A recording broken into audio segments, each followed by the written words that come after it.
aba basimire government habo kubihenye mekabaho bugabe kandi Sylvia namubiro nagira ngo butabanko bwo maka bucendire wagerageranisa no bwire bwenyuma ho ahabo kubahata bakazina bamanyo bugabe bwabo ege abasente bakora ibintu byone bizora koraki kubikora possible navuga matoka pika kwa bembaho n'umunyenga n'impande amasingi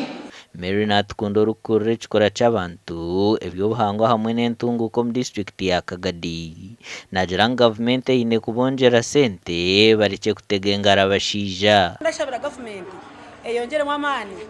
kureta at least entandikwa abakazi nabafune obusente obura abayambe akwita bakazi tubineshonga nyinyo shanga ubundi ari akantu kwenda kugura oretira no gambira mushinja Josephine Tsubiro mushaho ahumwire ashabara abakazi kuguma barukuhereza abashije babikitinisa sima government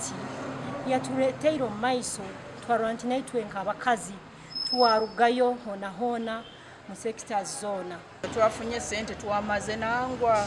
kiniko kisemere kuba era nuburabo otungire sente osigara oli mu kyara zene baturetera abana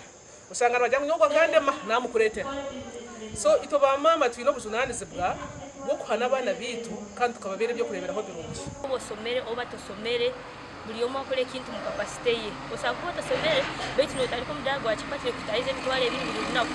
emitwalo ebiri lunaku kumala ebiri asatu emitwalo nkaaga okubona ingana primary teacher omuganda makure mpunjo kurgo mu kampu ya Chaka ya kabiri iri kushanga mu district ya Chegwegwa nizishaba government okutamana mbye mukono kandi zihireyo kushaba ko hamukorgo kujaguze kiro cy'abakazi ekijagurizibwo mu mukondo mu kampu ya Chaka ya kabiri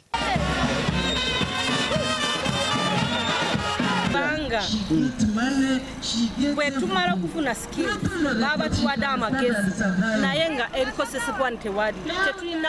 na sente zitugulira ng'ebyarani kukola saluni waliwo abakyala beewaayo okukola holdingi tebalina matiriyo aziyabwa okubura emirimu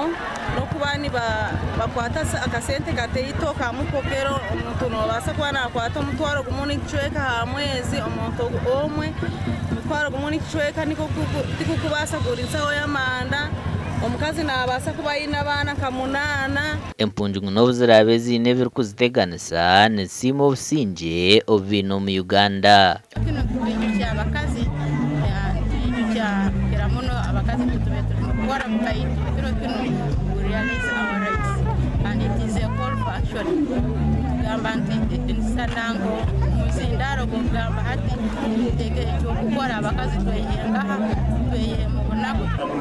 to showcase their potentials as employers and managers. Na kutia hali nyingine mbalimbali inapaswa kubadilisha maisha yao kwa vitu ya mikono, engineering na vitu. Appreciate the government of Uganda. Kwa hiyo siku napenda nifurahie sana government ya Uganda for having given women a platform.